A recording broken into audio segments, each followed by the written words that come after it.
All right, welcome back, guys. We're now going to look at a part two to the video that we uploaded recently, looking at the relationship with the coefficients and the roots of a quadratic. And the roots that we're using was alpha and beta, just ideas. So what we want to look at now is how we could express our change expressions that we're given. All right, into so writing. So we want today to be able to writing expressions. Yeah, we'll say writing expressions given as sum and product. Want to write expressions given as sum and product. All right. So therefore, when I say sum, I'm referring to alpha plus beta, and product would have been alpha times beta. What I'm saying is we want to be able to, given certain expressions, we want to come up with ideas like this, because we already, from the part one video, know how to make link using the coefficients as it relates to the sum and the product of the roots. So if I'm given certain situations and I can write them as sum and products, then I could simply solve those systems. All right, so some of the examples that we'll get are on the side here. So I just put a number of them there. So for example, let us say that a question was given and we have 1 over a, or 1 over alpha plus 1 over beta. And we're supposed to solve the system. All right. The idea of solving anything relating to this is to simply be able to write them as a sum and as a product. Well, what you need to do is just to exercise your normal knowledge, because this is one fraction plus another fraction. So we use a simple LCM. The LCM that we have now would have been these two. So it's going to be alpha beta. So alpha into alpha goes beta, so the beta would be multiplied by that, so I get the b here, and beta into this, you'll get out alpha, so alpha multiplied by 1 is alpha. If you really look at this, what we do have is alpha plus beta over alpha beta. So here it is, I have the sum at the top divided by the product, and already we know how to, if I'm given a quadratic expression, then I could pick the sum, I could put the product, and I'll have the sum over the product easily, and I could come up with a value for that. All right, so basically what I'm doing now is to be able to write expressions given as product and as sum so that we could solve. So we'll solve some problem in a third video. All right, good. So number one, we could get this out of it. Product, sum. Sum, product. All right, let's look at number two. All right, so with number two there, B, we have, what if I have alpha squared plus beta squared?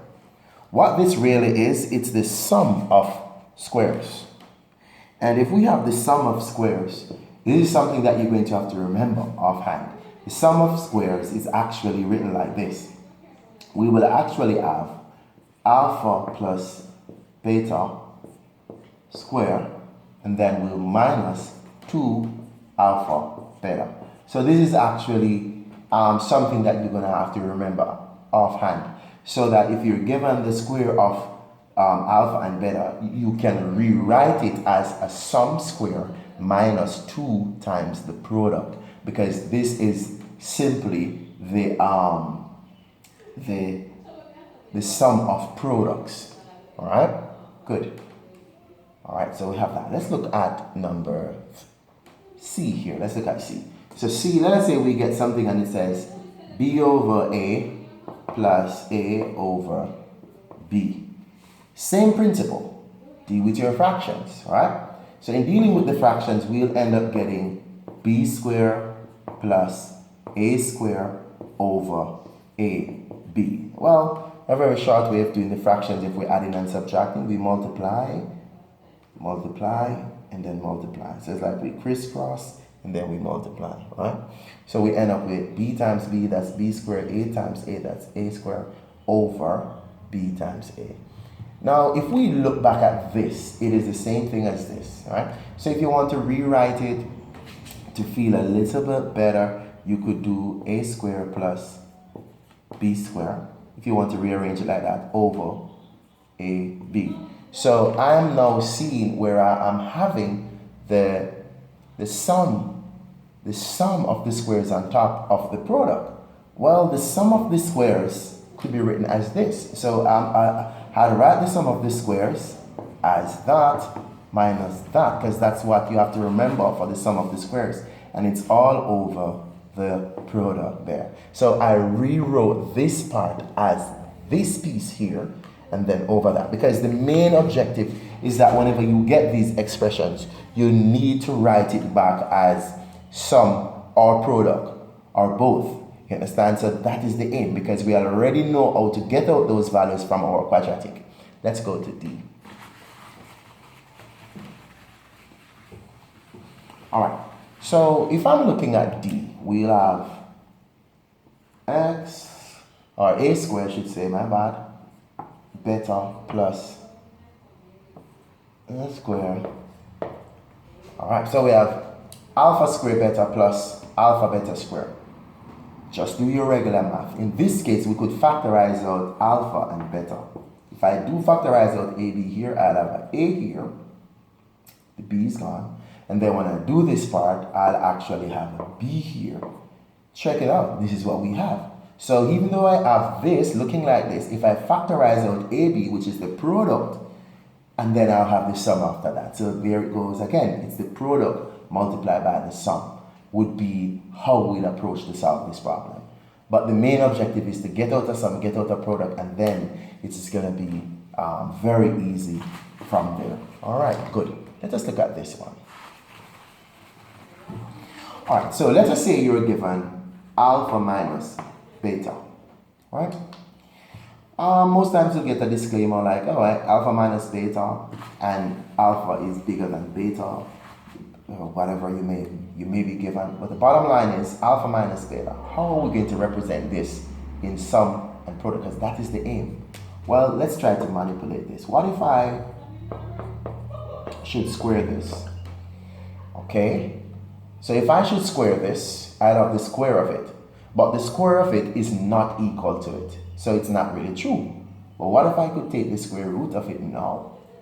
Then technically, taking the square root of a square is like I didn't change anything. So indirectly, using the square root over the square is an idea to say that this is still this. But what I'm going to do now, because I'm manipulating everything, I will be keeping this square root, and then I'm going to expand this part. So in expanding this part, I'm going to leave this like this. So it's like I'm tricking the system really, because I'm keeping the square root. I already know that this side is the same thing as this side. So imagine that I'm keeping the square root, and this is what I have under here now, right? If I should carry out this, it's going to equal to, I'll end up getting a squared minus 2. Let me write this better. A squared minus 2ab, and then I have a positive b squared. All right, so that's what I have when I expand this. So let me go further. I see that this is a squared and plus b squared, so I could put them out front. All right, see that? And then I have minus 2ab. So at this point, you'll see that, okay, I'm almost there because I'm having the product here and I'm seeing the sum of squares, but we already know how to represent the sum of squares. All we do when we're representing the sum of squares is that the sum of squares is equal to a plus b squared. So alpha plus beta squared minus 2 alpha beta. This is what this part is. So what I just wrote here is just this part, the sum of squares. So if you go back to the sum of squares that we just did here, you will see that it's all of this. But guess what? There is another piece around here. So it's a negative 2ab. This is from this. So I'm going to actually put it back. All right? And we're almost done. All right, we're almost done. I'm going to have to go up top. So almost done. So I'll now rewrite this as we're going to get the root of A plus B all squared.